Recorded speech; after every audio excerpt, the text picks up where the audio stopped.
Salam saudaraku yang saya kasih dalam nama Tuhan Yesus, bersua kembali dengan saya. Nah, pada kesempatan ini saya akan berbicara mengenai iman dan pengharapan. Saudara yang saya kasih di dalam nama Tuhan Yesus, seringkali kita sudah berdoa dan mati-matian kita berdoa, tetapi seringkali kita tidak mendapatkan jawaban. Kenapa saudara? Karena seringkali kita menganggap bahwa doa kita itu sudah kita imani, tetapi realitanya kita tidak berjalan dengan iman. Tetapi apa? Seringkali kita berjalan di dalam pengharapan. Nah, iman dan pengharapan itu sebenarnya berbeda, saudara. Nah, mari kita mau melihat perbedaannya. Di dalam 1 Tesalonika 5 ayat ke-8 dikatakan, "Tetapi kita yang adalah orang-orang siang, baiklah kita sadar, berbaju sirahkan iman dan kasih, dan berketopongkan pengharapan keselamatan." Saudara, di situ tadi dikatakan bahwa berbaju sirahkan iman dan kasih. Saudara, baju sirah itu apa? Baju sirah itu adalah pelindung dada. Nah, pelindung dada itu melindungi apa? Di dalam dada kita itu ada hati, saudara. Jadi area kerja dari iman itu ada di dalam hati kita. Nah, kemudian tadi dikatakan di dalam ayat tadi dikatakan bahwa berketopongkan pengharapan keselamatan. Apa yang disebut dengan ketopong itu? Ketopong itu semacam helm, saudara, pelindung kepala. Yang ada di kepala ada apa? Pikiran, saudara. Jadi intinya bahwa pengharapan area kerjanya itu ada di dalam pikiran kita. Nah, sekarang sudah jelas, saudara, bahwa iman bekerja di dalam hati, sedangkan pengharapan bekerja di dalam pikiran kita, saudara. Nah, coba mari kita lihat lebih dalam. Di dalam Roma 10 ayat 10 dikatakan, "Karena dengan hati orang percaya dan dibenarkan, dan dengan mulut orang mengaku dan diselamatkan." Dalam bahasa Yunaninya itu diterjemahkan begini, saudara. Karena dengan hati orang beriman dan mendapatkan kebenaran. Jadi jelas bahwa iman itu bekerja di dalam hati. Nah, kenapa iman harus bekerja di dalam hati, saudara? Amsal 4 ayat 23 mengatakan, "Jagalah hatimu dengan segala kewaspadaan, karena dari situlah terpancar kehidupan."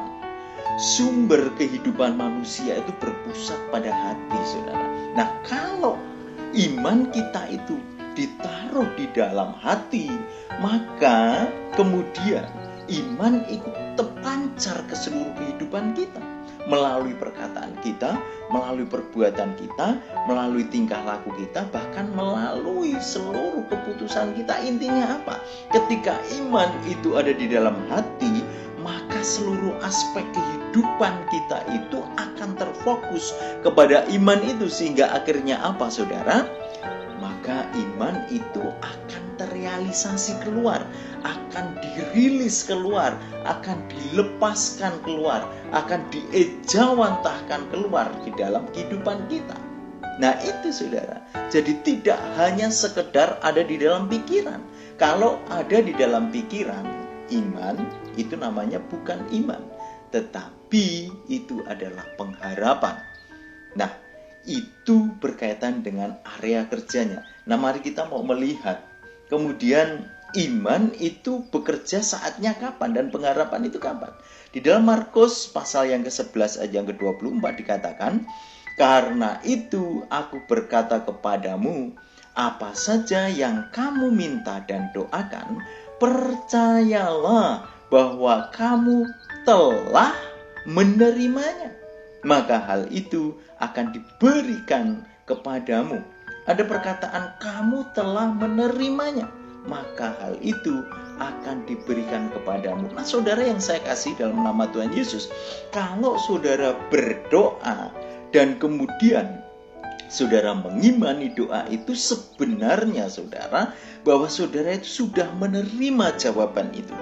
Permasalahannya adalah jawaban itu saudara terima di dalam iman dan belum di dalam realisasi kehidupan nyata.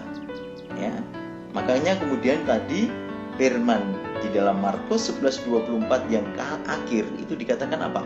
Maka hal itu akan diberikan kepadamu. Jadi secara imani doa Anda itu sudah terjawab.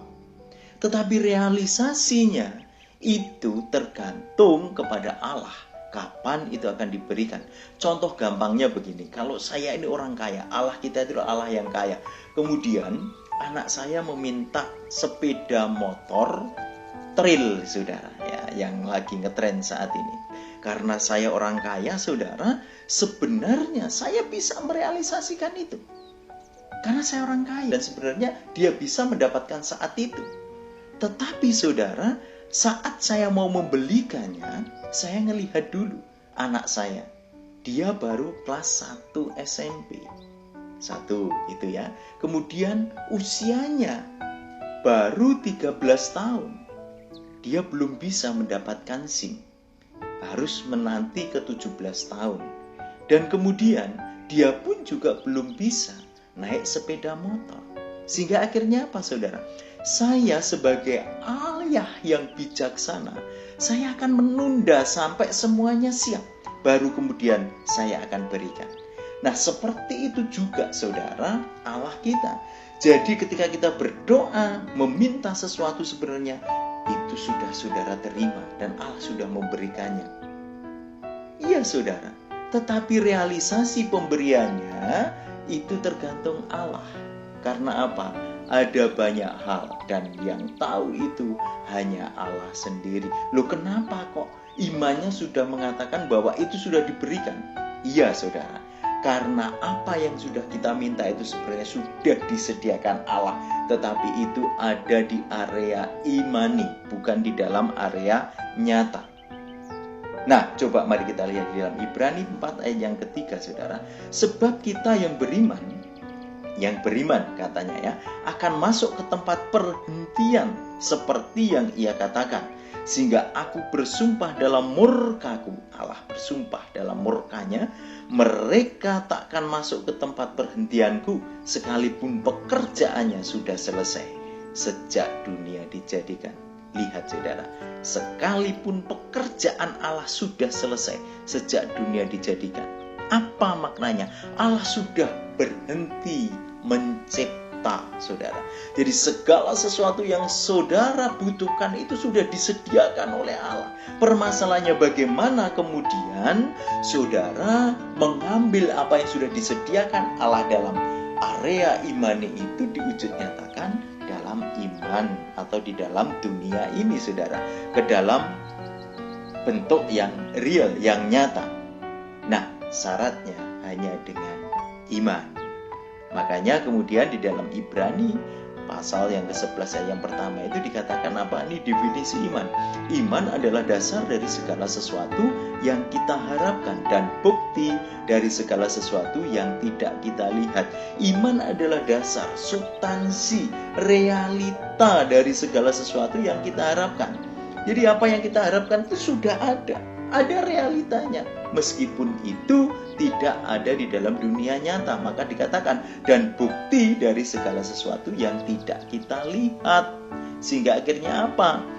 Apa yang kita minta, kita terima sekarang. Seperti dalam Markus 11 ayat yang ke-24 tadi.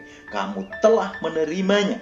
Tetapi realisasinya itu ada di dalam pengharapan Allah sendiri yang akan menyatakannya. Tergantung dari banyak persyaratan seperti yang saya katakan di muka. Saudara, bedakan antara iman dan pengharapan. Maka kemudian kita tidak akan terjebak dan kita mendapatkan apa yang kita imani melalui doa kita. Mari kita berdoa. Tuhan Yesus, terima kasih untuk saat ini Kau memberikan pengertian mengenai iman dan pengharapan. Mari Bapa, Engkau buka mata hati kami sehingga Roh Kudus bekerja dengan luar biasa. Pengetahuan ini akan memberikan dasar dalam hidup kami untuk kami boleh berjalan dalam iman senantiasa. Terima kasih Bapa, di dalam nama Tuhan Yesus saya berdoa mengucap syukur. Haleluya. Amin.